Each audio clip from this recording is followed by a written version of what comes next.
Hey guys, welcome to She Knows Arsenal. I'm sorry.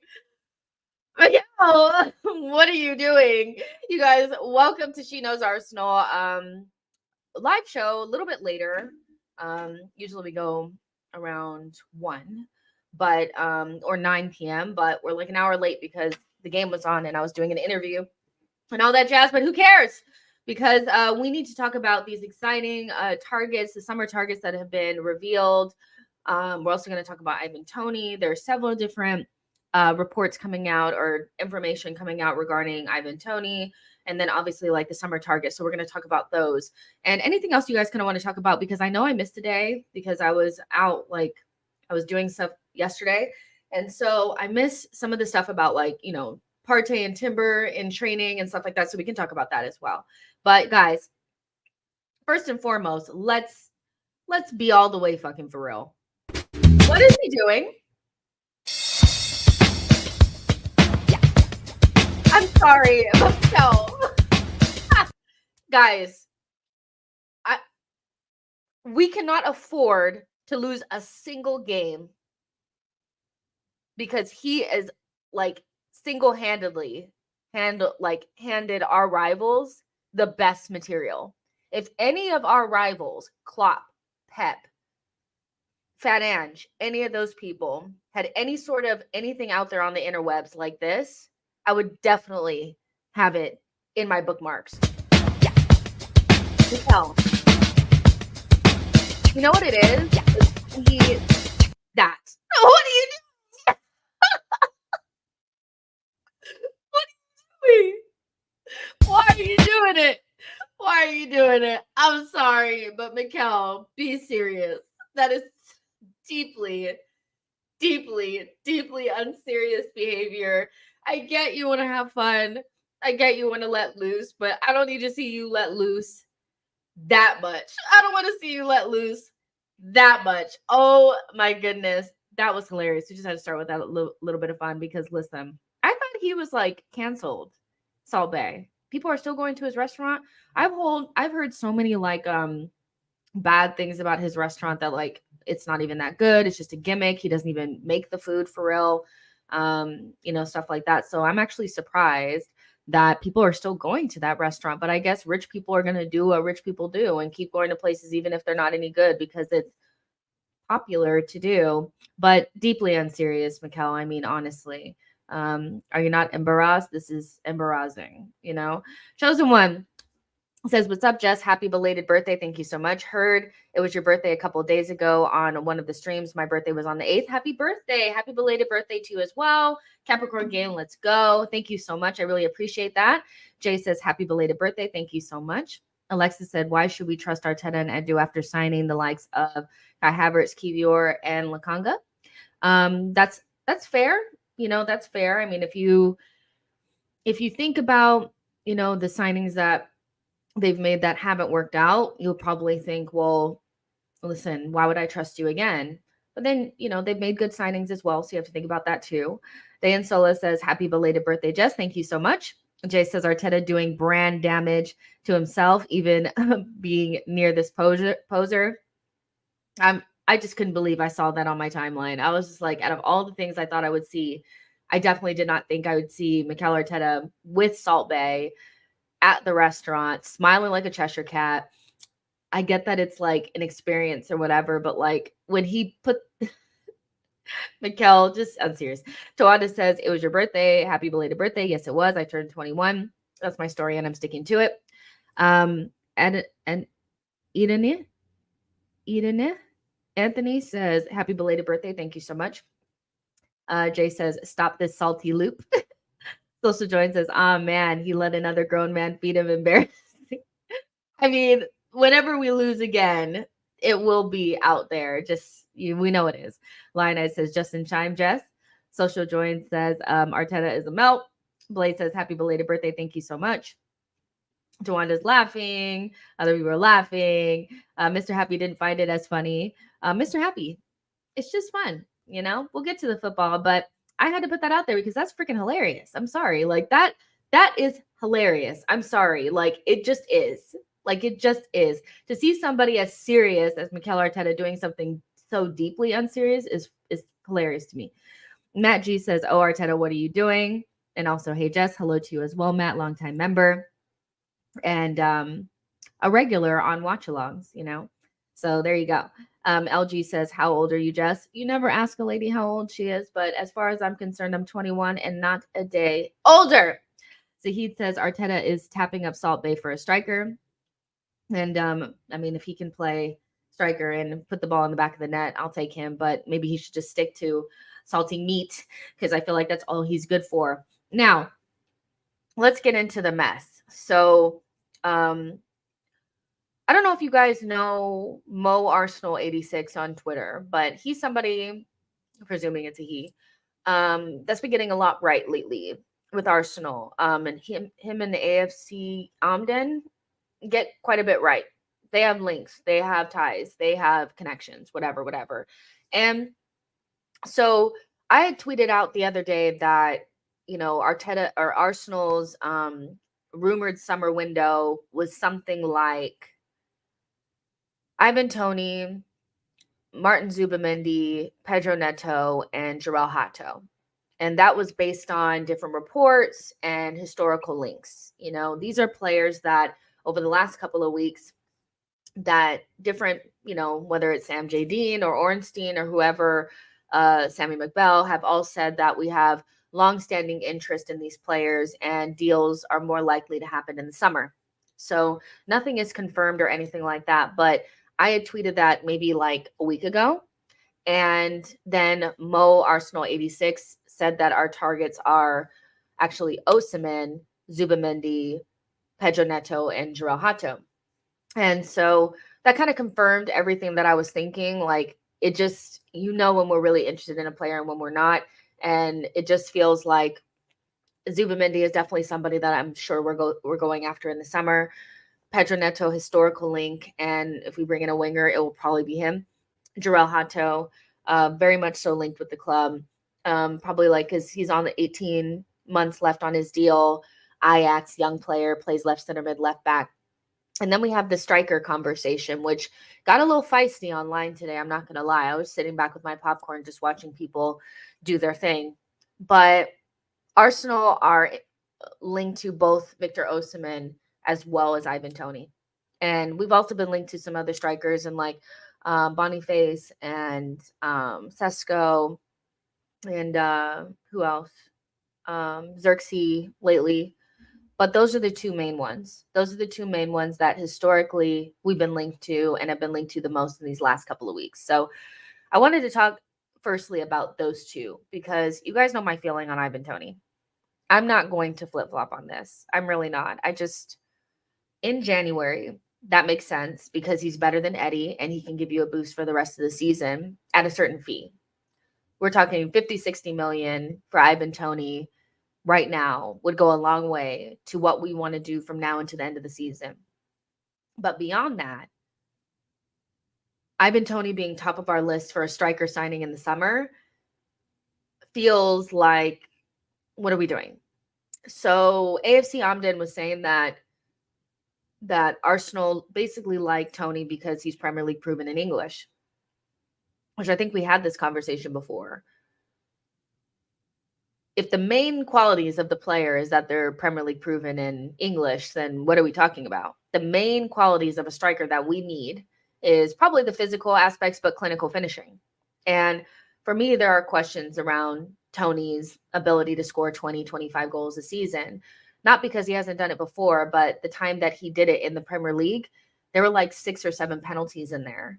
And when you subtract 6, 7 goals from 20, it starts to look a little bit more like Jesus. Jesus has scored like maximum 15 goals in the Premier League, but he usually gets somewhere between like 10 and 12. So if the non-penalty goals for Toney in his best ever season, if you take those away from the overall tally and you get somewhere closer to, I don't know, 12, 13 goals, does that feel like a 20 to 30 or 20 to 25 goal season striker? No, it doesn't. I think Arsenal really like Ivan Toney because he's Premier League proven and English. And Arsenal anticipate losing some of their English players, which is a good thing because we should be selling Reece Nelson and Emil Smith Rowe and Nketiah. But they like him because of the things that he does outside of scoring goals. I was watching I've watched a lot of Brighton. Anybody that knows me knows that Brighton are not my second team, but I really like Brighton. Not Brighton, I'm sorry, Brentford. Sorry, I have brain fart, but I really like Brentford. And when you watch Toney play and when you even look at his comps, a lot of the things that you see are his link up play. One of the things that doesn't necessarily show up that often on like statistics is what a player does with their link up play. You can see their forward passes and progressive passes before a striker. That's hard to gauge. You have to really use your eye test. And Ivan Toney, for me, is somebody that definitely does well linking up with Mbomo. That's his like main strike partner. You see a lot of him winning the aerial duels or knocking the ball down and then passing it into the channels for Mbomo. They do really well with that kind of thing. But what you don't see a lot of from Toney is goal scoring in his comps from last season, the 2 seasons that he's been in the Premier League. You don't see a lot of that. You see a lot of penalties, a lot of free kicks, and a lot of link up play. And I just don't feel like he's enough of a killer for us to spend what it's going to take, especially with his age. And Arsenal just desperately need a killer, I think. And I feel like that's why a lot of Arsenal fans are underwhelmed by the idea of Ivan Toney. Beyond him being like, people are obsessed with his age and all that kind of stuff. I don't mind the age if the fee is a lot less. But knowing that somebody that's going to be 28 in a couple of months or something like that is only going to have like maybe 3 or 4 years at the top level. If you spend 100 million on that player, 80 million on that player, you have to re-spend that a lot quicker. So if the fee was closer to 50, 60, that's a lot easier to stomach. I get it. Ian Wright was like 27, 28 when we got him. That's not a big deal. It's all about the fee. But I just don't think Arsenal are savvy enough to get him for a low fee. And the reason why I feel that way is because we never haggle teams down. The signing of Kai Havertz showed me that Arsenal have no way of finessing. They were desperate to give Chelsea 65 million for a player that if we were to bring him in, we should have paid no more than 30 or 40 million. And so what's the likelihood of, even with Toney with a year left on his deal, for Arsenal to go to Brentford and not end up having to pay 80 million for him? I don't know. Does Edu have the balls to do it? Does he have the ability to do it? I don't know. But beyond his playing ability, I just feel like the deal is not going to suit us. 28 years old, 1 year left. It has to be 50 to 60 million. It has to be. It cannot be 80 because you're going to have to replace him sooner rather than later. And that's why I'd prefer Arsenal to go after, if you can't get an Osimhen, go after somebody in the 20 to 25 million or 20 to 25 year old range that's going to cost between 50 and 60 million. Because then I know we won't be strangled with this person. It won't be an albatross around our neck. It won't be something that keeps us from moving forward. But Toney is something that will potentially keep us from moving forward when we have to replace him. Now, Osimhen is the other player that people are really interested in. Obviously, he's the one that I feel like would actually take us to the next level, as much as people are trying to convince me that he wouldn't work in the Premier League and that, he's not this real shooter and all this type of stuff. My opinion is that he is. But could we get somebody like Osimhen? I don't know. I don't know. So that's kind of where we're at right now, is that when you say things like, oh, well, Toney is Premier League proven and he's English, I'm like, is that how anybody fucking recruits? Like the first thing I want to hear is they really like Ivan Toney because they feel like he can help us win trophies and he's going to score 20 to 25 goals a season, not he's English and Premier League proven. And so it feels a little bit like so much like of the obvious thing that Arsenal go for the obvious signing of Ivan Toney, who is not really going to take you up a level, is going to lift the floor, but not really lift you up a level, is not going to be able to do the 20 to 25 goals a season, is definitely going to add a lot outside of the box, but probably failed, like flattered to deceive inside of the box. And we're going to end up having to buy that player over, which is kind of what's happened with our recruitment since Arteta and Edu have been in charge is that we continuously buy in the same position without actually nailing down the right person, i.e. left back, i.e. DM. We keep buying players in those positions and have to rebuy. And striker could end up being the same thing because all you really needed to do is go out there and find somebody that bags goals. That's it.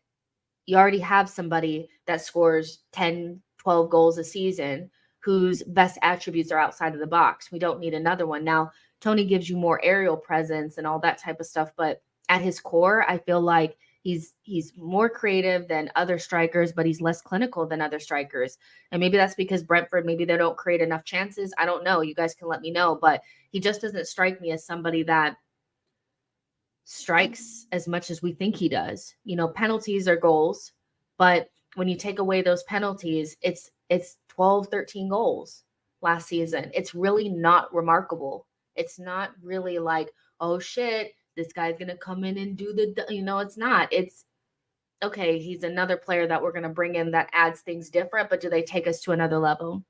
And one of the things that I've been critical of over the last couple of or the last maybe 2 windows is that instead of Arsenal bringing in players that take us up a level, they bring in players that do something different than the player that they're replacing, but don't necessarily take us up a level. Kai Havertz replaced Granit Xhaka, but he's not better than Granit. He offers something different than Granit. And those attributes don't make us any better. They just make us different, if not worse. And so I really don't want that to happen in the striker, department. Bring in somebody that's just going to make us better with putting balls in the back of the net. Not somebody that's going to require Saka and Martinelli to score all of our goals still. I don't want to see Toney creating goals for Odegaard. I want to see Saka and Martinelli and Odegaard creating goals for one guy. They can pitch in too, but you get what I'm saying. Like right now, the main focus is on Saka and Martinelli to score 15, 20 goals a season with Odegaard. And I feel like if you just put some of that emphasis on a striker, that'll be better, I don't want to say that he's a Jesus, but I feel like they like him because he has similar attributes to Jesus, i.e. he does things outside of scoring goals, So yeah, Nico says, if not Osimhen in the summer, we should throw the bag at Isak. Doubt Newcastle will sell. Saida says, we always make the obvious signings. I reckon the reason we do it is because players like Lokanga and Vieira hasn't worked out. But then again, it's more due to poor scouting. Yeah, I feel like they need to rethink the way that they recruit players because if Vieira and Kivior are the reasons why in Lokanga that you don't go outside of the Premier League, then, is there no room to just be better at recruiting outside of the Premier League or just go super obvious? Because I feel like their whole thing is like if you pay extra for Premier League proven, you at least know that they're going to work out to a certain standard. My problem with that is that Premier League proven that they've done lately hasn't really been that great. And Kai Havertz is a real red flag to me because you brought in somebody that was Premier League proven, but you overspent on them and it hasn't worked out. So it's not like it's always a slam dunk. It really isn't. So the Premier League proven thing is for me is more about Arsenal not trusting their scouting department more than anything. It's the cowardly way out because you can definitely find other players that are better or just as good as what we're trying to bring in for less. But you pay that premium and then when they don't work out, it looks even worse, Clement says Newcastle won't sell Isak to Arsenal. We should get Toney in this window, not the summer window, selling Kedia for 30 million and ESR for 20 and sell Kivior for 10. And that's 60 right there. Chosen One says, Jess, we for sure got to get that target man. But I think for the team to be its best in attack, Mikel has to give Saka and Odegaard the keys in creative sense. I've seen people say it, and I agree. Yeah, Saka and Odegaard's best attributes are creative. They're two of the most creative players in the league statistically. It cannot be refuted. They're right up there with everybody else that creates a lot. And so to ask those two players to not only create, but also score all the goals is not right. You have to have somebody that they're creating for. And I think both of them would think about Saka for England and Odegaard when he played with Isak at Real Sociedad. they do well in a role where they set up other players. That doesn't mean that they won't score goals themselves, but I feel like you ultimately, when you're not in a position where you know you have to score every single goal and that's not really your thing, you stress out about it and you become, you start to panic, where it's kind of like when you're focused on something, things go wrong, but when you kind of relax, things go right. I feel like you'll get more out of Saka and Odegaard if they create for somebody else whose sole mission is to score goals. Then they'll naturally score the goals that they probably would have anyway. Because Saka to me is like a 10 goal a season type of guy. Odegaard's probably like a 10 goal a season type of guy. But right now we need them to score like 15, 20 goals. They're not going to be able to do that season in and season out. They need somebody in there that's going to let them do what they do best. And right now, like, I just don't want to see Ivan Toney, Raya kicking the ball to Ivan Toney and Ivan Toney bringing it down and passing it to Saka. Like, I rather, you know what I mean? Like, I don't want to see that, but I feel like that's the direction that we're going in, because every single thing that I've seen from Ivan Toney is mostly him setting up other people and not him being set up. Unless it's like on a corner or something like that where he uses his aerial ability to get his head on the ball. A lot of the times when he's like, the comps that I've been watching, I'm not watching them just as like, I'm literally just watching because your comps are your best, the best thing that you've done.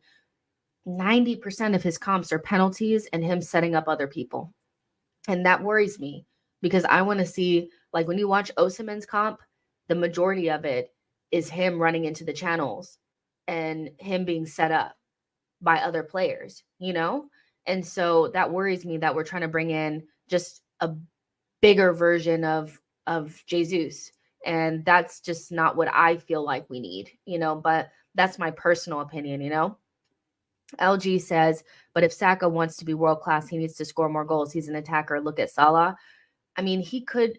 The thing is like, is he okay? So Salah's more. I think Salah's more goal scorer first, creator second, because we've had this conversation before. Different attributes for different players. So he is. I think Saka is holding up his bargain in terms of scoring goals. But if he scored, like, let's say 10, 12 goals a season, but he got like 15 assists, which is something that he can do, does that mean he's not world class just because Salah gets more goals? No, he'd still probably be in the top 1 percentile for wingers in terms of their GA. So I don't necessarily feel like because Salah scores more goals, then that means that if Saka doesn't score that same amount of goals, that he can't be world class. Because again, Salah's on a planet all of his own. He's 30 something years old now, and he's been that guy. And he is like Liverpool's main goal scorer. But Saka's best attributes are as a creator. And so if he has more assists than goals, but he still gets 10, 12 goals, but he gets 15 assists or more, he's still world class, isn't he? So I feel like you have to go with what their best attributes are. And the one thing that I wanted Saka to take from Salah is the ability to get GA, even if he's not playing well. And he is doing that. But that doesn't necessarily mean that he's just like Salah. Salah is definitely a goal scorer first and a creator second. And that's not to take away from his creative attributes, because they're outstanding. But when you look at Salah's role in his team, it's to score a lot of goals. Where Saka's role in our team should probably be to score goals, but mostly to set up a better striker. And that'll get him the GA that will give him the world-class status. I think Saka, he's so good at creating chances. So good at creating chances. Give him somebody that will put those chances in the back of the net. Ambrose says the tactics must be adapted to deep blocks. Saka cannot be scoring goals if he is constantly being double man marked. Same as Nelly. The wingbacks must, in strategies, do more to assist them. I hear that. Silo says if we sign Neto, that's a red flag. He has only played 30 league games since 6 years. Yeah, we're going to talk about Pedro Neto in a second as well. Aegon says, yeah, but Salah is 31 and past his prime. Saka's like 22. I mean, but Salah was doing this in his prime. I feel like, so is the only way for Saka to be world-class, the only way for him to be world-class is to score and get the exact same numbers as Salah? I don't believe that's the case. I don't, And so Saka's, if you look at other wingers, in world football, Saka's already outperforming everybody. He's in the top 5% of wingers in world football with the production that he's doing right now. And people are saying that he needs to score so much more to be considered world class.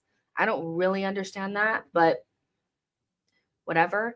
But a winger's main job, what is their main job? Let's talk about just in general. When you think about a winger and what their position is entails. Usually you have a striker that they're setting up for. Our dynamics are a little bit different, so it requires Saka to score a little bit more goals. But I just feel like even if you could just switch the dynamic even just a little bit and take away some of the responsibility from Saka, he'll still get the GA that would make him top 1% in world football in his position. But it would suit his natural inclination a lot better, which isn't a bad thing. It's just not. You know, when you look at players that are really, really good at creating chances, it's not unlikely to see that they have less goals than they do assists. If Saka had somebody to set up, he would easily get 15 or more assists a season. He's already performing at a high level with no strikers. Just imagine if he had a striker, him and Odegaard had somebody to hit. You know what I mean? So I get what people are saying. They're like, well, you know, Salah's doing this, so Saka has to do this. That doesn't mean that Saka can't be world class just because Salah does maybe scores like gets, let's say, 7 or 8 more GA than Saka. You know what I mean? Like, I feel like people are making it more about Salah than actually the fact that, like, if you're top 1% in your position, you can still be world class, even if the top person in that position is a little bit in front of you in terms of their GA, you know? Aegon says Saka has the highest expected assists in the league. Expected assists is the best way to determine whether or not a player is really truly creative and effective. And Saka's not getting, I think, enough of his assists because, again, these players are just, they're nonsense in the final third.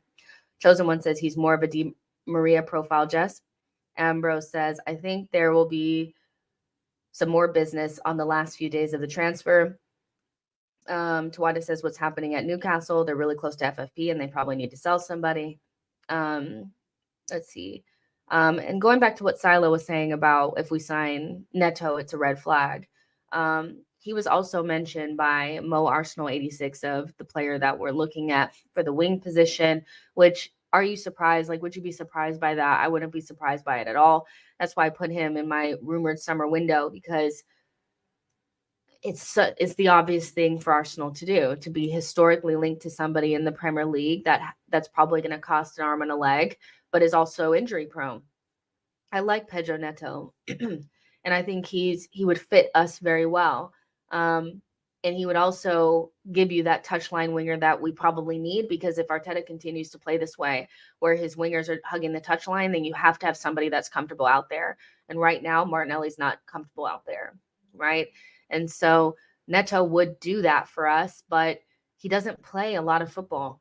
He doesn't play enough football. And so, again, the price would be really important, in my opinion. Like, if we're talking 30 to 45 million for him, then I'm on it. But when we start getting into like the 60 million that they were asking for a year ago, that's nonsense for a player that, like, you know, Silo has said, he's only played 30 league games in 6 years. That's not a lot. That's not a lot of football that he plays, you know? And so the inevitability is, what did I tell you about injury prone players usually stay injury prone? They don't change. They're on the medical table all the time. And so it is a little bit of like, is there nobody else that we can look at? Again, there are plenty of players out there that can do this role. They'll cost less, and maybe they're a little bit more of a risk because they've never played in the Premier League. But how many teams do we see on a regular basis that recruit outside of the Premier League and have no problems? The fact that Arsenal have such a problem with, you know, players outside of the league is a them problem, not a player problem. It's not a big deal for anybody but us. Other teams have loads of success bringing in players from other leagues. It's not that deep. You just have to know what you're doing, especially if they're outside of our starting 11. They just don't do well. I think Timber would have been fine. Odegaard was obviously great, you know, but we think about the ones that weren't immediately in the starting 11 and it started to, you know, it's not looking good. It's not looking good. So I do believe that, you know, Arsenal should probably look for this position outside of the Premier League so that they don't have to pay an arm and a leg, but also, you know, they don't end up with Pedro Neto and a player that as soon as we need him, he'll be out. with a hamstring injury, with something, whatever. He's going to be out with something. This is also why we should avoid Boniface, because I didn't know this, but he's had 2 ACLs and he's only, 21? He's never going to maintain his fitness. He's injured now, And so we should start learning our lessons and avoid him. Manchester City are interested in him, in Neto. Let them have him. There's plenty of players that you can look at. You can look at, like I said, Bakayoko. You can look at Nico Williams. For those dreamers out there, you can look at Leao. There are other players out there that are not always on the sideline. And Neto is always on the sideline. He's very talented. Every time he starts to play, you can see the quality is there. And you can see why Arteta would be interested in him. But again, Arteta doesn't really rotate that well. So I have a suspicion that if we got Neto, he would end up being a starter. That's probably a hot take.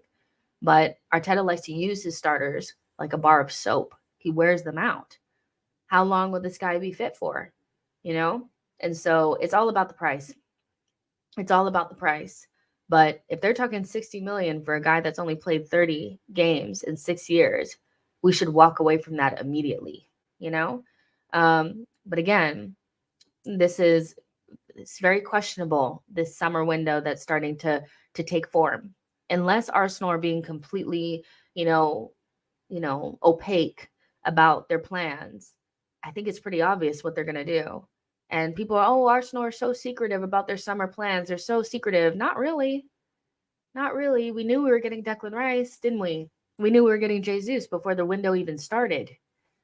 So I don't necessarily feel like these links are all bullshit. We tend to go back to players that we've been linked to historically. And Ivan Toney, Pedro Neto, and Zubimendi have been linked for years. Not years, months. Some of them years, actually. So, and they're so obvious. Like, it's so obvious. Aegon says, I love someone like Bakayoko from PSV or Williams from Bilbao. I would as well. Lionite says, petition for Rafinha before Neto. I think that ship has sailed. Tawanda says, Bakayoko is so good. He is good. But people will tell me that, he's not that good. It's PSV. It's blah, blah, blah. I'm like, that's the type of player that Klopp will go get, and we'll be trying to ask questions about why we didn't get him, because they've been linked with him. Liverpool have been linked with Bakayoko as well as Nico Williams. They have not been linked with Pedro Neto. That's all I'm saying. Saida says, I genuinely dislike Edu as a sporting director. What exactly does he add for us? He can't sell well, isn't good at negotiating or scouting, and we don't benefit from South American market. I also saw Chelsea are about to buy another Brazilian wonder kid, while Marquinhos is having his loan ripped up by Nantes. So again, what are we getting from Edu really? I think we're getting good things, but are we getting as much as we probably deserve? I don't know. Let's see. Somebody is saying Bakayoko's goal return is really low. Now, again, also remember the players that you guys really want, like Pedro Neto. He has 1 goal this season and 8 assists. So again, when we start talking about, so-and-so's goal return is really low. Well, Pedro Neto doesn't score a lot of goals. If you go look at his historical goal record, he's only maximum scored maybe 4 goals in a season. So let's not sit here and act like everybody else is scoring all these goals, but let's look at Bakayoko real quick. So he has 3 goals and 8 assists this season. And he has 3 goals and 8 assists in the Eredivisie. And then in the Champions League, he has 1 goal and 5 assists. So on the season, he has 4 goals and 15 assists or something like that. You guys, 13 assists. So that's not bad. We're halfway through the season, and he, again, 4 goals and 13 assists so far this season. So again, if you're setting up goals, that's not a bad thing, So I don't think this, and he's 20. He's 20. So he's young too. So he can get better from here. And the one thing that I do like about him is he works really hard. He gets back. He does all the tracking and all that kind of stuff. And he's big and physical. So he can't be knocked off the ball, and he's fast and all that kind of stuff. But people don't want him because his goal return is not as good. But when you look at Pedro Neto, which I'm going to look at right now, I'm not seeing loads of goals. I'm seeing lots of injuries and no goals. The most goals that Pedro Neto has scored in a season is 5, and that was in 2020, 2021. This season, he has 1 goal, 7 assists. So make sure you don't want Pedro Neto either, because he ain't scoring no goals. You know, we just said also Man City are getting Echeverry. Yeah, the Argentina future number 10.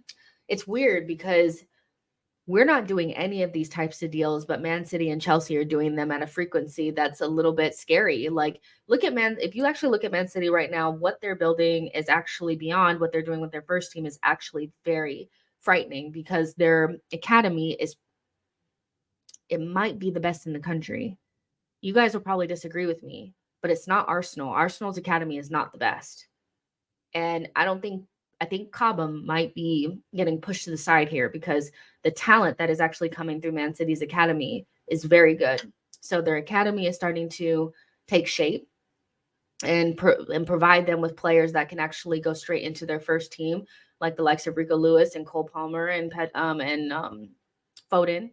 You know, and they're also buying players for the future in the South American market, which is something that Arsenal are not doing at all. And then their first team is already fantastic. So again, there's so many different things that we're not really doing. Our academy is good, but it's not great. It's not the best in London, and it's definitely not the best in England. We're not really looking at future talent to bring in. That is something that we just do not do at all. And for somebody that's supposed to have so many connections in the South American market, we do not do it at all. Despite, PSG is doing some of it, Real Madrid have done it. Obviously, that's how they got Rodrigo and Vinny Jr. Barcelona are doing it. They just brought in somebody, I forget his name. His name escapes me, but they just brought him in. He's a striker. He was in Brazil as well. And Manchester City are like all over Argentina, and we're not doing anything, so there are different ways of like getting the most out of your recruitment. And I just kind of feel like we're very Premier League proven, overpriced, whatever. And that's just what we're going to go with, so we're doing good, but we can do a lot better. And I just don't know why we don't do anything. I don't know why we're not doing any of these types of things. That's why when people are like, Edu has been great, I'm like, Edu has done good at one thing, which is turning over the squad. But, if we had had Luis Campos, if we had had, Edwards or any of these guys like Paul Mitchell, would they have not been able to do the exact same thing, if not better? We don't know, because we don't know what we don't know, but the idea that he's done like this A++ job, when I don't see any sort of investment in the future in young talent. I don't really see smart deals being done in the first team, and the academy is not anywhere near as good as it could be. Then I'm just like, okay, whatever, whatever, so yeah, I mean, he's just like, he's good, but he's not great. He's not fantastic. He's not, if he left, I'd probably be like, okay, if that makes sense. If he left, I'd be like, oh, okay, bye. LG says Liverpool paid 36 million for Konate. Edu would have probably spent 75. I don't know. I don't think Edu was actually around when we got Saliba, but I was thinking about this the other day. Actually, it's funny that you say this, and obviously we'll get back on topic, because we still have to talk about Zubimendi and the left back situation. But I was actually thinking about this the other day when I was driving, and I was like, it would be nice to get the third center back that we desperately need on a deal like Konate. Because at the time when Liverpool got Konate, they had Matip and they had Virgil van Dijk. And basically, like, they were using those players a lot. And Matip is injury prone, and they also had Joe Gomez. And so did they get him from Charlton? But it would be nice to be able to bring in another center back without having to pay 68 million for De Ligt, which is some nonsense that we would do, by the way, or spending the 55 million pound release clause or whatever it is for Diomande, who is the player that I want. But the ideal, like the thing about knowing that you have to spend the release clause on another center back would mean that would affect what we could do going forward. And I think we all agree that the money that we have for the summer needs to kind of be pushed forward. because we haven't really spent a lot of money on our attack yet, and so it'd be nice to be able to find a deal for a really good center back like Konate, but that would require you to be smart in the market, and we don't really do that, so there's always deals out there to be done that are smart and clever, but we don't seem to be able to figure those out. We usually overspend on Premier League talent. Sometimes it works, sometimes it doesn't. Most of the time it's been okay with the Premier League talent. Ramsdale's been okay. I think Ben White's been good. I'm thinking Cedric was abysmal. He's Premier League talent, Premier League proven. I'm trying to think. Jorginho's been okay for 12 million. Trossard, I think he's actually been good despite what other people feel like. I mean, he's played very limited minutes and has done pretty well for us. It's really like the Kai Havertz one that really sticks out to me as like what the fuck. And then Zinchenko and Jesus, which depending on what side of the bed you're on, some people probably feel like those are really good signings and others feel like they've been a failure. So yeah, it depends on what you thought Jesus and Zinchenko were coming in to do. Did they come in to help us win stuff or to help us get to the next level? So yeah, we've gotten a lot of Premier League talent, Premier League proven talent, and some of them have been hits, some of them have been maybe misses, some of them have been a little bit in between. But there's deals that could have been done outside of the Premier League that we just choose not to do, which is strange to me. Tawanda says attack is weaker because of the style is significantly slower and controlled. Saturdays equals you says Trossard is a decent sub. The McChronicle says Kivior is wide is better known for wife is better known for twerking than Kivior is known for football. Don't even mention him. I don't hate Kivior as much as other people. Ramen says just we should do a swap deal for ESR for Phillips. I rate the kid when he's healthy. Well, I mean, I wouldn't fucking swap, but you can buy him. Like nobody wants Phillips. Be serious. Like you're getting the better end of the deal on that one for sure. But yeah, that's funny that you would take him. ESR is a good player, and I think Newcastle would take him, Aston Villa would take him, West Ham would take him. We just are not interested in selling him at all. And some of it I don't really think is about the footballing ability. I think it's because we need to have so many homegrown players in the team. But ultimately, that's because Arsenal are bad at squad planning. So they have players in their team that they're keeping for reasons outside of footballing. And so now it's hindering us from moving forward. Should have sold them in the summer. But that's just how I feel about it. But Blaze says Gabriel Jesus and Zinchenko are our only Premier League proven signing. Ended up good for us. I think Ben White has been good. I know that he's going through a difficult time, but it's his first bad time since he's been at Arsenal, and this is like his third season. So I think he's actually been good for us as well, because we did get him from Brighton, So, but I feel like a lot of people are rewriting history on Ben White, which is strange to me because he was largely considered one of our most underrated, consistent performers last season. But now it's like the guy's never played a good game for us. Egon says, what about Elise? I just think he has improved a lot this season. Thoughts on him? I think he's fantastic. I don't think he solves our touchline winger problem. I think he solves a problem, but not that problem. What is he going to look like all the way out on the touchline? He strikes me as somebody that does his best work a little bit further in the half spaces. He's more like a creative forward than like a natural winger, but he's a great player. He's not what I would go for. I think actually what we need more than a right winger is a left winger. That might be an unpopular opinion, but I think we need somebody. Yeah, this is going to be really unpopular. I think we need a left winger more than we need a right winger.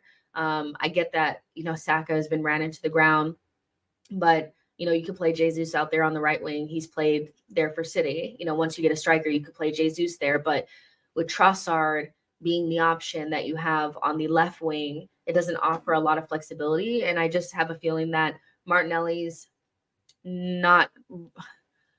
We need somebody else there. I can't get into this today. It's too much. Yeah, I think we need a left winger. And that's why Pedro Neto, I think, also is attractive to the club, maybe because he can play on both sides, despite being left-footed. which is fine. But yeah, I think we need a left winger more than a right. So Martin Zubimendi is also somebody that's been touted as a summer signing or somebody that we're 100% going to get in the summer or try to get. And, before somebody is like, but he said he wanted to stay in Spain. I'm like, how many times have you seen people say that they want to stay somewhere and they end up gone in the next window? Be serious, people. He wanted to be there, or he wants to be there because that's his hometown club and they're playing in Champions League and blah, blah, blah. But he's going to leave at some point and he should make his next stop Arsenal Football Club. I think he's a fantastic player. He's definitely somebody that doesn't stand out statistically, but when you watch him play, he just has all the time in the world. He picks the right passes. He knows how to up the tempo. He can also get away from a marker. He's somebody that can evade pressure, for people that love a little dip of the shoulder and all that kind of stuff. He can roll around players and things like that, which is something that Jorginho cannot do. And so I think he's a modern version of Jorginho, somebody that can come to the Premier League and play in that position. I don't necessarily feel like every single one of your players needs to be a bruiser in order to be good for you. I think they need to, if they're not as physical, which Zubimendi is not Onana, but he has so much going on up here that he knows how to use the ball and how to, whatever. And so he's a player that I'm damn near sure we're gonna go get. That's the midfield signing that we're gonna get. That's it. Now whether or not people want him or not, I know why people wouldn't want him. I get it. You want somebody. I think one of the things that Arsenal fans really have a lot of anxiety about is I don't want somebody that's going to get bullied. I don't want somebody that's going to get bullied. So your idea is like if somebody comes from comes from outside of the Premier League and comes from La Liga, they're going to be too light because Ceballos was too light, because so-and-so was too light. Watch him play, guys. He's not going to get bullied in the Premier League. Is he going to be running over people? No, but you don't need players to run over people. We have Declan Rice for a reason. And Kai Havertz doesn't really get bullied, but he doesn't really help us, even though he's an off-the-ball player. I think we need more brains in our midfield, if I'm honest with you. I feel like we need somebody to be next to Declan Rice that is going to do the Jorginho-y type of stuff, and then you can get Declan Rice to do the more physical, winning the ball, interceptions, blah, blah, blah, and then give him the license to go forward and use his ball progression and all that type of stuff. I think that's the right balance for the team right now. If you're not going to go out and get a world-class left centerman, like a Frankie de Jong or a Barella or something like that, then go out there and get a really good Regista type, deep line playmaker and put Declan Rice next to him and play a double pivot and move on. It's not that deep for me. Find the balance and work with it. Now, he would cost 50 million. That's not too bad. It's not something that would totally torpedo the budget or anything like that. And I'm pretty sure Arteta's probably already talked to him. Let's be honest. But I want to hear what you guys have to say about the whole Zubimendi thing.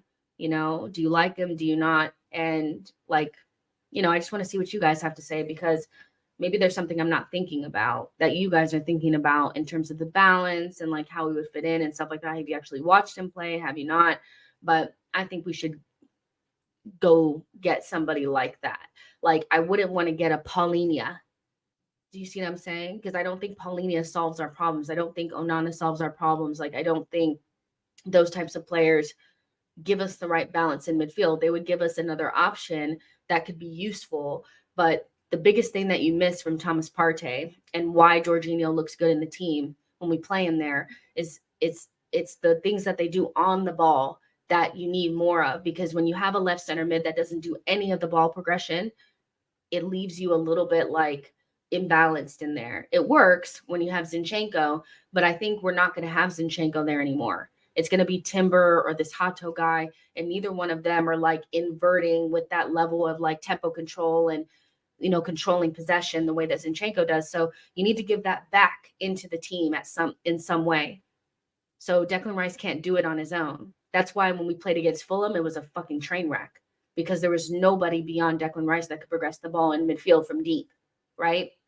And so I feel like when you start looking at a midfielder and knowing that we're going to move away from Zinchenko, then you need to bring somebody else in that can do that job, And so I think he'd be a really good person. But You guys let me know. I'm going to turn off this heater. I'm sweating. I'm burning up. Carl says, Decore is perfect. I don't know what Decore you're talking about, honey, but if it's the one from Everton, he ain't good. Ramen says, Jess, I don't think Arsenal are getting Martin Zubimendi this month. Arteta should wait into the summer. That's what I'm talking about, in the summer. We're not getting anybody in January. That's for sure. Johnny D says, I honestly don't care about transfers right now. All I want is two things: Arsenal to realize they played for fun again, not trophies, and our injured players back. That's all I want. Fair enough. I mean, you'll get your wish. You know, Thomas Partey's back in training. Timber was back in training. They're in warm weather training. I think they'll come back and they'll be better. So I think you'll get your wish. I don't think this is going to be how we are for the rest of the season. The damage has been done, you know, but we'll be better than we have been for sure. Tawanda says Rice is physically imposing. He just hasn't got the 6 roll down like Partey yet. Aegon says Zubimendi is great, don't get me wrong, but I think we need a level raiser as our left center mid, someone like Frankie de Jong, Kimmich, or Barella. The thing is, though, Aegon, we've spoken about this. I agree with you. I feel like my ideal scenario would be for Arsenal to go out to get one of those types of players and allow Declan Rice to play in the number 6, and then that's how you bring the balance back. But we know our team. We know our club. They're not going to go after that type of player. So what you have to go for, if you're not going to go for that type of player, then you need to go for somebody that's, one, going to give us the balance in midfield and going to give us the balance that's going to allow that midfield to be better than the sum of its parts, if that makes sense. So last season, our midfield did not have a single, what you would consider like a world-class player in it. So we had really good players in it, like Odegaard and Thomas Partey and Saka they're all fantastic players. And at some points they're elite in some parts of their game, but they're not quite world-class players, you know, for one reason or another. Xhaka, just maybe too slow, not agile enough. Thomas Partey, not fit enough. Odegaard maybe just hasn't been around long enough. There's not a single world-class player in that midfield, but the sum of the parts lift our level so much that they were one of the best midfields in the league. And so if you're not going to bring in those types of players that are going to instantly take you up a level, then you need to bring in somebody that's going to give us the balance to give them that boost, to get the maximum out of your midfield. And I feel like that's what Zubimendi would do. But I get what you're saying. We should go out there and get a Frankie de Jong or a Kimmich or a Barella. That's what I've said. I agree. But we're not going to do that. We're not going to do that. Here to there says none of us are accounting for the fact that Arteta basically changes the style every season. Can any of us say we have any idea what we'll be thinking about next year?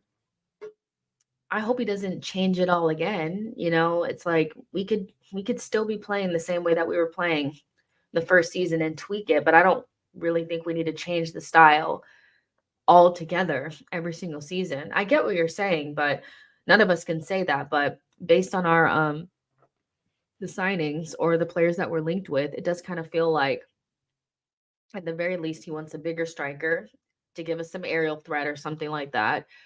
Maybe Zubimendi coming in to play the 6 or a double pivot for Rice, with Rice and another fullback. That's what it looks like. But I get what you're saying.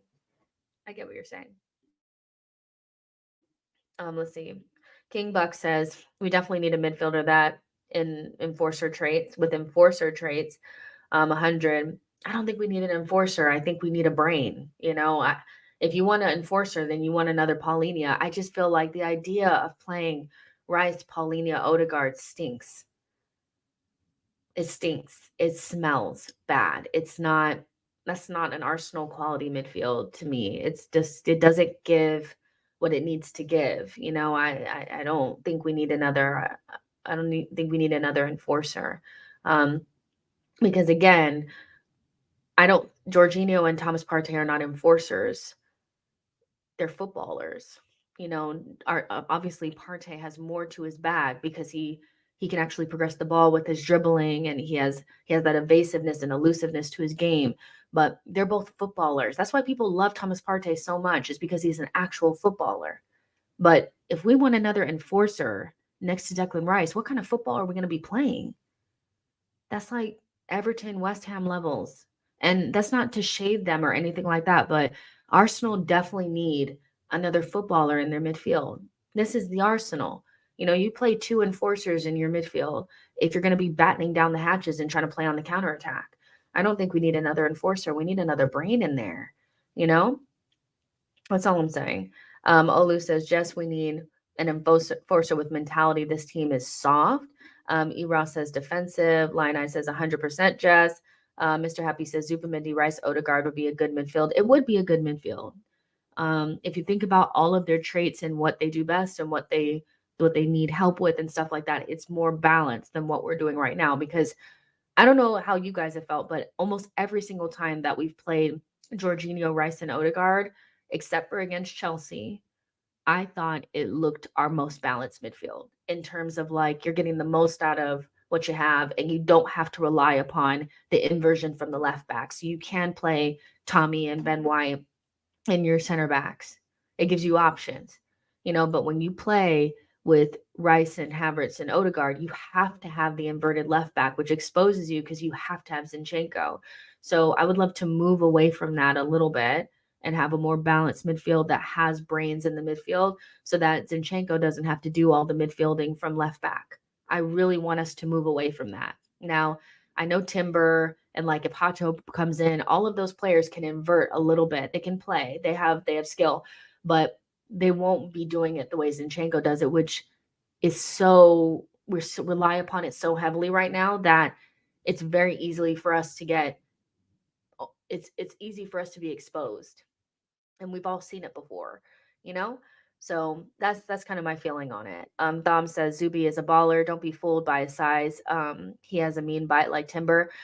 Yeah, I don't think he's anywhere near as soft as people are making him out to seem. I think that's just more he's coming from La Liga and he's not big, so that must mean that he's weak. How many players do we play against on a weekly basis that are not big that do good against us? Like the Premier League is not full of a bunch of big ass players. They're not. Think about the players that we play against that are always good despite not being very big. I watched Alexis McAllister put Paulinho on his ass the other day. So you don't have to be big in order to make yourself known. And no, he's not a physical player, so you're not going to get the crunching tackles, but that's what you have Declan Rice for. That's what we have Gabriel for. That's what you have Saliba for. You don't always need that in your midfield. We need a brain in there. We need somebody that is going to get those passes that you guys want, those the tempo control, the speeding it up, the slowing it down. That's the stuff that's going to come from a player like Zubimendi. It's not coming from the Paulinas and the Onanas. It's just not. And I get that, like, you don't want to have to choose, but the players that you don't have to choose with that give you that the physicality plus the ball playing, like let's say a Bruno Guimaraes, to get him away from Newcastle, it's going to cost you 100 million, guys. So that's what I'm saying. Like, we're not going to go out there and spend 100 million on these midfielders. So if we're in the 50 million pound range and we have to choose between spending 50 million on Zubimendi or spending 50 million on Onana, I'm spending that 50 million on a player that's going to give us the balance in midfield that we want. Is I know after a couple of weeks of Onana plus Declan Rice, you guys are going to be wanting something else. Because this is the Arsenal, this is Arsenal. The McChronicle says, yeah, Guimaraes has a 100 million pound release clause now in his contract, I think. Exactly. Nas says, Jess, what makes you believe Vieira is good enough? We need to sell him. Because I just know, man. I just know. Vieira, I'm not selling my stocks. He's good. He just hasn't been integrated properly. And Arteta's not playing him in the right positions. That's what I think. Talk Politics says Zubimendi is 6 feet, not small at all. He's definitely not as small as people make him out to seem, but I think they just think Spanish, La Liga, weak. I think that's just how people think. They're like, they want to see a certain type of player in their midfield. But he's not like a Jorginho at all that has like no legs or, whatever. He played really well against Manchester United when they played against them was it the Europa League last season, I think. He was really good for them. I watched those games and I was like, wow, he's really, really good. But he's not the type of player that's gonna he doesn't give you the and I know what Arsenal fans want. They want somebody that's going to fly through somebody's ankle and leave them on the floor and get up and I don't necessarily need that, but I know some Arsenal players really, or Arsenal fans really want that. Um, you know, LG says we can't have one player doing the physical and defensive work in midfield. We have we have a Gilberto and Vieira double pivot. Liverpool have had a Fabinho, Henderson, Wijnaldum triple up. I mean, there's different strokes for different folks. I mean, look at Man City's midfield doesn't always have everybody having a physical presence. We don't have to just copy what everybody else does either. It's like it's not. I don't know. I don't think it's that personally. I don't. I don't think every single player in your midfield. Like, first of all, I don't want a Fabinho, Henderson, Wijnaldum midfield anyway. That's not why. That's a good midfield for them, but that's wouldn't be a midfield that I would choose. And yeah, we have had Vieira and Gilberto, but that was like millions of years ago, and there's different ways to skin a cat. We've had good midfields before that didn't. I think the problem that we've had in midfields past is that everybody was a technical player and there was no physical presence. We now have Declan Rice, who we spent 100 million on, that adds that and can pretty much do that all on his own, but you have to add another brain in. So unless you're going to spend 100 million on Bruno Guimaraes, then there's not a lot of players out there that offer both. Sometimes you have to choose, and I'd rather choose the brain than the brawn, if that makes sense. I get what you're saying, but I feel like we're making a little bit too much out of this whole, like, why, we need to have all this physical presence in midfield and blah blah blah. Like, Jorginho, Declan Rice, and Odegaard didn't get bullied against Liverpool the other night, did they? So what's the problem? And that's Jorginho, and Jorginho is as weak as it gets, when it comes to a midfield. Olu says, Jess, Liverpool had Fabinho, Winnie, and Henderson in midfield. You can't beat Pep at his own game. You got to throw him a curveball. I mean, I don't necessarily disagree, but I mean, it's not like Declan Rice, Zubimendi, and Odegaard is weak either. I feel like people are overplaying it a lot, and it's not necessarily. I don't necessarily feel like it's. I think the tactics have to be much different than Pep's. I don't necessarily feel like the physicality of the players has to be so much different. Like this season, we went up against them and played them at home with the midfield of Jorginho and Declan Rice and Odegaard, and we didn't play the same tactics as them, and we beat them. We didn't try to tiki-taka around them. We were direct, we were compact, good defensively, and we were more direct. So I'm confused about this. You guys are talking as if we have not played Liverpool and Man City this season with those same, like, the players that were like Jorginho, Declan Rice, and Odegaard in the midfield in both games. So I don't know. Like, I feel like people are overthinking it because they just want Onana, and Onana is nonsense. Like, he's not good enough for Arsenal. I'm sorry, he's just not. Eros says Arteta ain't Pep. He needs to change his tactics. I don't think Arteta's tactics are like Pep's. If I'm honest, I really don't. I think there's some similarities, but again, I think there's too much made of that because they used to dress similar, and he came from Man City, and we do an inverted fullback. Do you know how many teams do an inverted fullback? Brighton do inverted fullback sometimes. Spurs do inverted fullback. Ten Hag has tried to do an inverted fullback. Even Pochettino is playing his center backs as fullbacks. Everybody does it. Like, it's not synonymous with Pep. So our tactics are not exactly like Pep's, and I don't think Arteta is trying to do that. I do feel like our tactics have changed quite a bit, and we are more of like I don't know how to describe the way that we play, but like, we don't play like them, and I don't think it's just like a quality thing. I actually don't think Arteta is that similar to Pep in the way that he tries to set us up, you know? So yeah, Aiden says you're thinking of individual games instead of the season.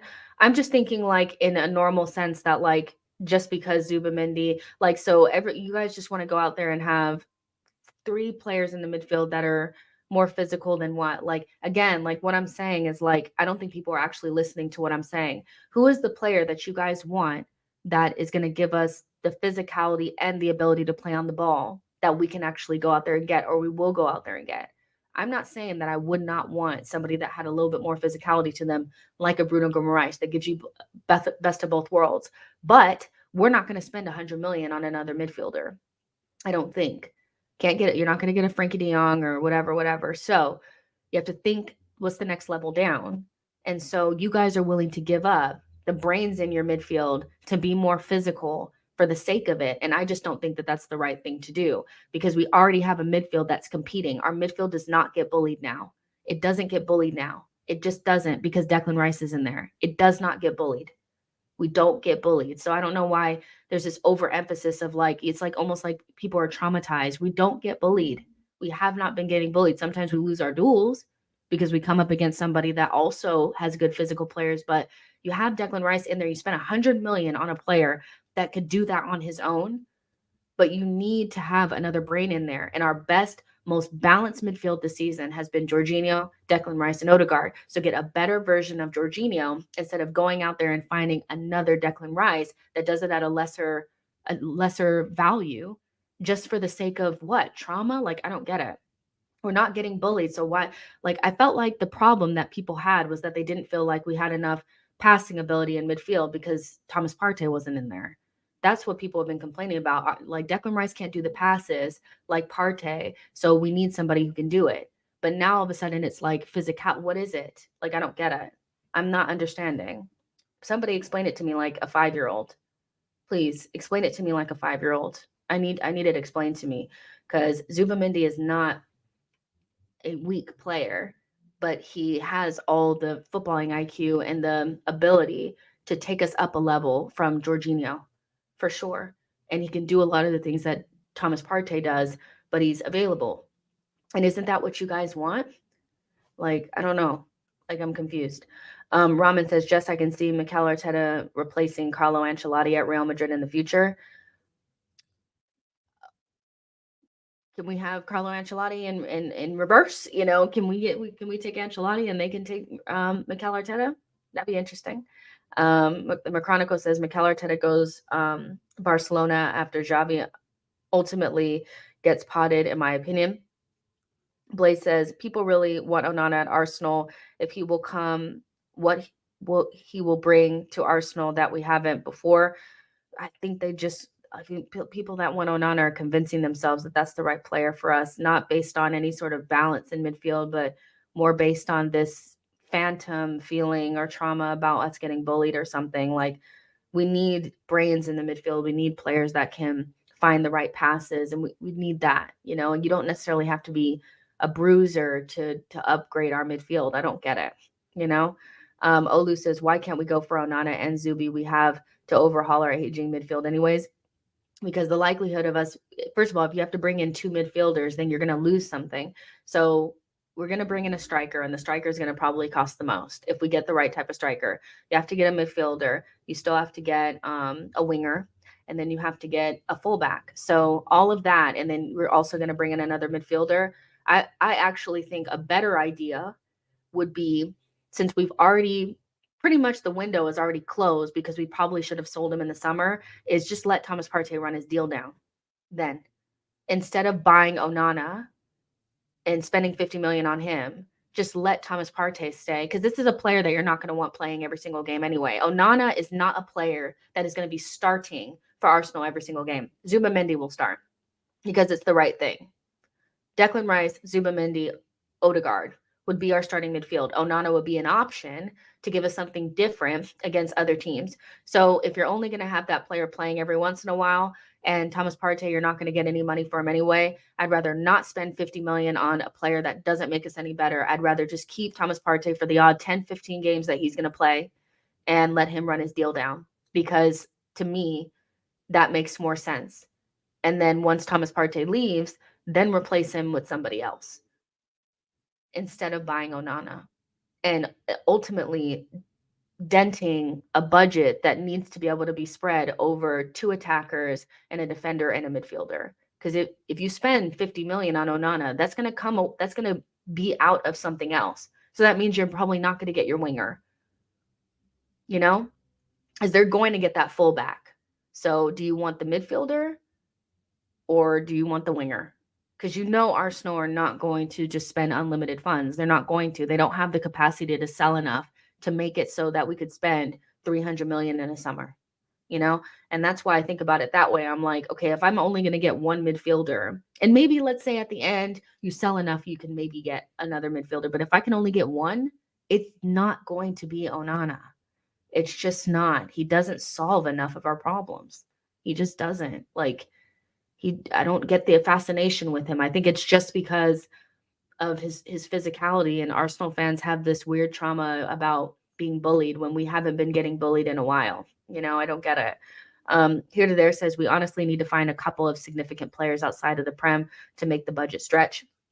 Talk Politics says, according to rumors, West Ham want to sign Santi Jimenez to try and they told 30 million will get it done. This is a serious striker. When I read the report, it said that he's a 30 million pound rated striker, which is different than what PSV would or Feyenoord would sell him for. But I saw that same report. Let's see if he actually goes for 30 million. But again, you could just sell West Ham Eddie Nketiah, but you won't do it, John P says, I think the Onana talk is agent talk anyways. Thank God, because people need to come to their senses about it, Mr. Happy says, imagine what we could do with 65 million we wasted on Havertz. Tawanda says, play Partey rather than getting Onana. I'd rather do that. If we have 1 year left with Thomas Partey and the option is either spend 50 million on Onana and sell him, I'd rather just let Thomas Partey run out his deal. That to me, for the odd 10, 15 games that Onana is going to play for you because Zubimendi will start, you might as well just keep Thomas Partey, King says, we get bullied regularly. What are people watching? What games did we get bullied in the midfield? Name them. Name them. What games this season did we get bullied in the midfield? Name them. You're not going to be able to name them. I want actually everybody, let's look and see. You won't be able to name them because most of the games that we played this season, we've been pretty dominant in almost every single one. The only game that I feel like we were dominated in midfield maybe was Fulham, and we just didn't look like ourselves. I'm really trying to think. We played did Nottingham Forest, did they bully us? No. Did Fulham bully us? I'll give you Fulham. I'll give you Fulham at home. I don't think that they bullied us, but I'll give you Fulham at home. Crystal Palace, did they bully us in the midfield? No. Man United, did they bully us in the midfield? No. Spurs in the second half, maybe you could say that they bullied us, but Declan Rice was off the pitch. So I'll give you that. So I'll give you Fulham at home, barely, and Spurs in the second half. I'll give you Chelsea. So that's 2.5 games. Man City at home, did they bully us in the midfield? No. Liverpool away, did they bully us in the midfield? No. Liverpool at home in the cup, did they bully us in the midfield? No. West Ham at home, did they bully us in the midfield? No. I'm still thinking. Brentford, did they bully us away? No. Aston Villa, did they bully us in the midfield? No. Newcastle, did they bully us? No. I'm struggling to find games where they bullied us. So we named, let's see, Chelsea first half, Spurs second half, so that's 1.5. I gave you Fulham. So Newcastle did not bully us. Villa definitely didn't. So you guys actually didn't watch the games because Villa, we were dominant in that game. And actually their midfield was, no, we did not get bullied against Villa. So Luton away. So you guys can name maybe 3 games out of this season confidently. You guys, we played 25 games this season. Be serious. Be serious. Don't play in my face. Be serious. You guys are everything's results-based analysis for you guys sometimes. If we did not win the game, you guys think we got bullied in midfield. That is kind of the worst way to analyze a game. We should have beat Aston Villa. We had all of the possession. We were much better than them. And had we just put our chances away, you guys wouldn't feel that way. Because there was no way that you could have watched us play against Villa and thought we got bullied. The amount of times that Odegaard and Declan Rice and Kai Havertz wanted off of their midfield, it's disgusting that anybody would think that Villa bullied us in midfield. Newcastle, they did not bully us. We actually, like, that was such an even game. There was not a single moment where Kai Havertz and Declan Rice and who else was in there? I think it was Jorginho. They did not get bullied, you guys. Oh, because Bruno Guimaraes hit Jorginho in the back of the head. Is that bullying? No, he should have got a red card for that. What games do you guys watch? Luton, Ross Barkley had a good game. I can give you that one. I can give you guys that and Chelsea and the second half or the second half of the Spurs game. But we've played like 25 games. So if you get bullied in like, let's say you got bullied in 3 games out of 25, you don't get bullied all the time. Statistically, you cannot do the math. And don't play in my face. Don't play in my face. Don't play in my face. You guys just if you lose a game, that doesn't mean you got bullied. That's so emotional. Like, I'm sorry, I just can't. You guys are playing in my face. The McChronicle says Arsenal's biggest issue is finishing, not bullying. People stop. Exactly. I think you're Evan, right? I think your name is Evan, but I'm just calling you the McChronicle. Let them know in the back, please. Our biggest issue, if we had scored the goals that we should have against Villa, if we had scored the goals that we should have against West Ham, nobody would be thinking that we got bullied. But because it's results-based and because we didn't win those games, you guys are saying we got bullied. Stop playing in my face. You guys, let's be serious. Let's be all the way freaking for real. Our problem right now is not getting bullied. We are far removed from the times of feeling like we got bullied. Our biggest problem right now is probably in some games, balance in the midfield and not scoring enough goals. Those are our problems. We're not getting bullied. Be serious. Blaze says some Arsenal fans like to create fake narrative. They did the same thing about Saliba and Arteta, Chelsea, Newcastle, and Spurs. Second half, only bullied us.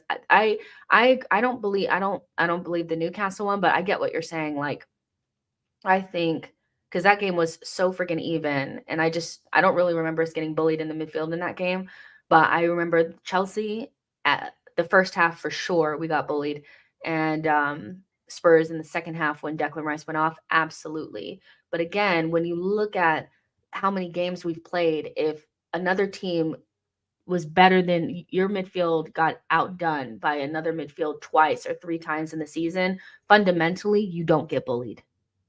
Fundamentally you don't get bullied.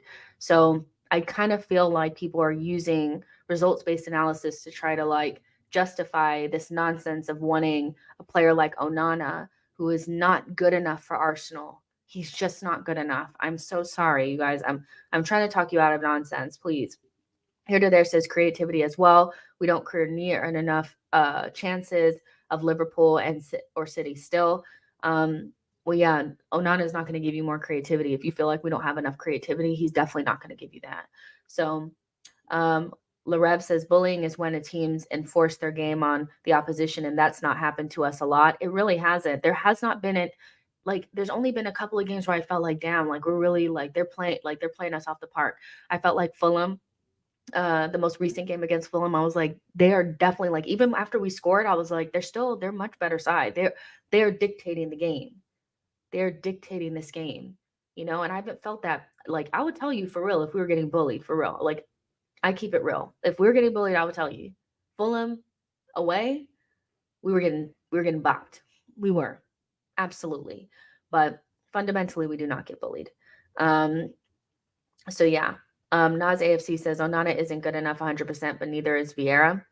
Vieira's our player, so what do you want to do? Like, we're talking about the difference between a player that's already here and a player that's like, so because what does that mean? If Vieira is not here, like Vieira is not good enough to you, fair enough. But what does that mean? Like, you agree with me that Onana is not good enough. So problem solved, Let's see. Damien says, Jess, I'm hearing that there's a chance that Isak might be available this summer. He's another one that, I would take him at a certain fee, but you have to also remember that he's going to be injured. So he's injury prone. But I think it's more for me like just the fact that he feels like an Arsenal player. And so maybe I'm thinking more with emotion than my like rational mind. But I think he would fit in great with Arsenal. I just wonder about his injuries. But they would never sell him to us. Let's be serious. The game says we have the most reactionary fan base. We dominated the midfield in 90% of games we played. They just aren't clinical as last season. When Partey comes back, we'll faster in transition. So let's talk about that too. Like, let's see. Thomas Partey is going to be back. I guess soon. Like, there's reports out there that he's going to be back for. Did they say Forest away? No, it can't be Forest. Let me look at the Arteta video came back up on my timeline. Oh my gosh, so unserious. Let's look at our matches. Yeah, Nottingham Forest away, which is on January 30th. So after the Crystal Palace game, which is before the Liverpool game at home. That would be a massive boost for Arsenal, I think. Because like you guys would get your wish of him playing, but hopefully he can stay fit.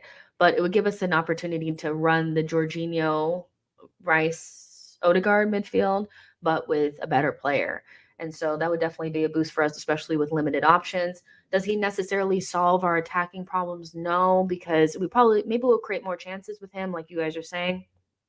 I think we're creating more than enough chances. But does he solve our problems in terms of in front of goal?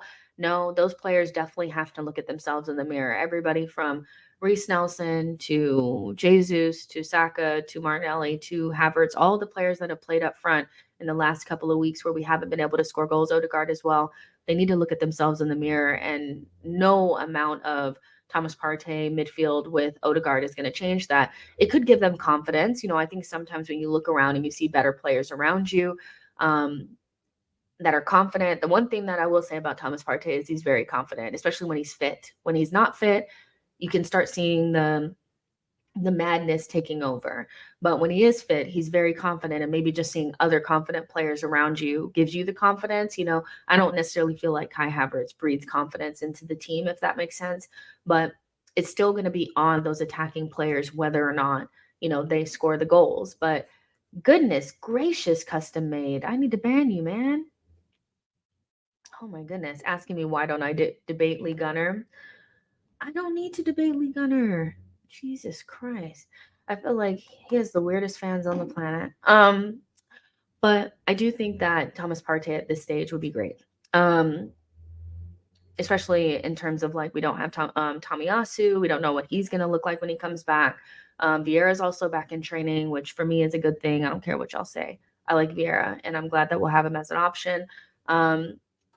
Emil Smith-Rowe is there, which if he ever gets any playing time, it's actually, I feel like people are going to have a panic attack when we play our next game and Vieira comes off of the bench before Emil Smith-Rowe. But listen, but I'm looking at our schedule, and of course, if Partey were to come back on the 30th, which would be great, it'd be against Nottingham Forest. But the next two games are two teams that we owe noogies towards. Like we really do. We owe Liverpool a noogie. We owe West Ham a noogie as well. We like those teams have done us over this season a couple of times already. We played both of them twice already, and so it'd be nice to turn that story around. Go to the London Stadium and get 3 points. They also will probably be without some of their better players. Paquetá has a long-term injury. Bowen is dealing with a little bit of something. I don't know what's going on with Kudus, so I think he's at AFCON, but like it will give us they'll be a little bit weakened, so we should be able to go in there and win some games. And obviously Liverpool will be without Salah, so that should be a boost of some sort. But yeah, getting Thomas Partey before those two games would be great. And then again, we can run the midfield that everybody wants to see and see if that helps us. It'd be nice to have Tomiyasu, but we won't have him till later. But we'll just probably have to survive with Zinchenko and Ben White. Deal with it, deal with it. It'll be fine. Issa, thank you so much for your super chat. Says Hato, Ferdy, Zubimendi, Osimhen, Neto. What would you rate this summer window? I'm more excited for next season than this season. Also, I have a feeling Osimhen will pick Chelsea. Just getting Osimhen in itself would be already super high window for me. You just need to solve the problem and bring in somebody that can score goals, and he can do that. I like Zubimendi, you guys know it, and Neto, I guess it'd be okay. So that'd be a good window. It'd be like a 9 out of 10. You solve most of your problems. It's a good window. I have the same feeling that I feel like Osimhen will end up at Chelsea, but that doesn't mean you have to end up with Ivan Toney. I've been saying that. But that would be a good window. I think as long as you get a midfielder to replace Jorginho/Thomas Partey in the starting 11. You bring in a top quality striker and you get a winger that's not broken down. We're starting off that window really, really good. But thank you so much for your super chat. I really appreciate it. So yeah, Boy says, I'm actually more interested in building towards next season with the rest of the season. Let us Blood, Walters, Nweri, and co. Let's see what positions we don't have to buy for other than striker. That's not going to happen. But I hear what you're saying. I hear why a lot of people are kind of thinking about next season is because it feels like we've already ruined this one. And I get why there's that feeling. I mean, we went out of the 2 domestic cups. It feels like we're off the pace in the title race, and then there's just Champions League. December was very damaging towards our season. I don't think anybody can say anything different.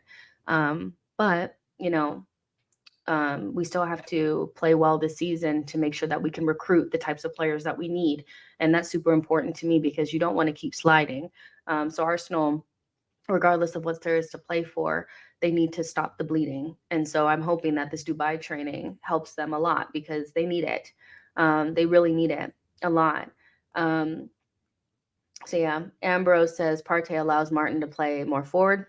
The game says it's passing the ball in between the lines from Partey. Rice don't do it like Partey. He's a ball winner. Fair enough. Let's see if it all works together. We haven't seen them play together that much. And so we don't know exactly what it's going to be like, but hopefully it works out. The 2 times that we saw it in preseason, I'm not going to say I was super moved by it, but I'm hoping that what you guys are saying is actually true and that the balls in between the lines are going to give us more chances because, quite frankly, we've created so many chances and we haven't scored them that I'm not quite sure that just the balls going in between the lines is going to change anything. But yeah, we'll see. We'll definitely see. But I think it'll at least add a level of authority to the midfield too. Like Thomas Partey definitely adds that in his own right. So let's see.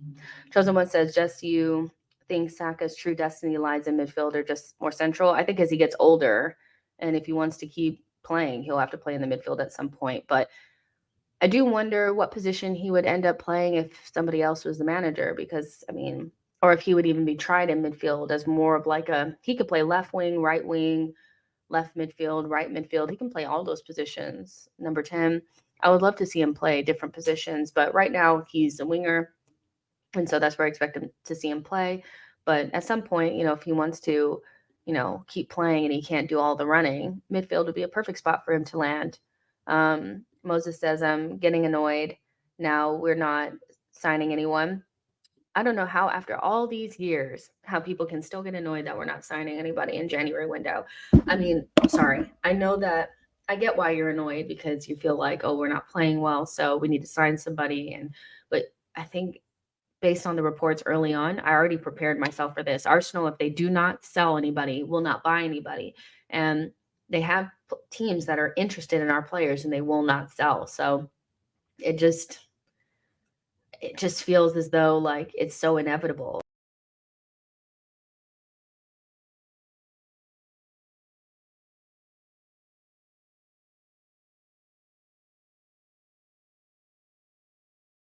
I don't know what happened.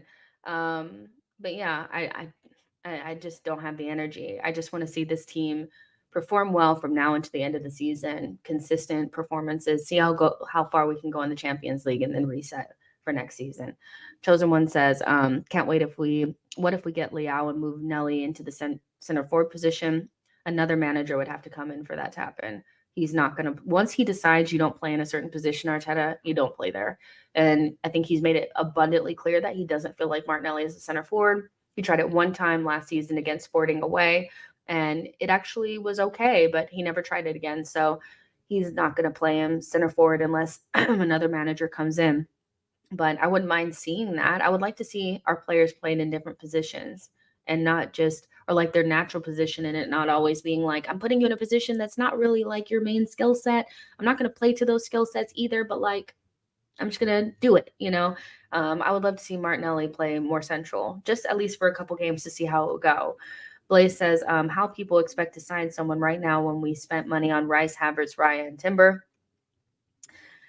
They want to spend money in every single window. And like, I would love to be able to spend money if we had it, but we just don't have it. So yeah, but guys, I have a birthday dinner to attend. So I'm going to go ahead and get out of here, but I am glad that we went ahead and we chit-chatted for a little bit. Make sure you guys like this video and subscribe to the channel on your way out. I will try to pop on tomorrow. Keep your notifications on because I'm not quite sure what time I'll come on, but we'll do a live tomorrow just to keep the fun going. But make sure you guys, if I don't see you guys tomorrow, that you guys enjoy the rest of your weekend and don't like Arsenal take you down. Make sure you guys laugh at the Mikel Arteta video one more time because I thought it was hilarious. And don't be so serious. Don't be so serious. Life is great and you're here and that's what matters. So like the video and subscribe to the channel on your way out, set your notifications, and I'll see you guys tomorrow. Bye, guys.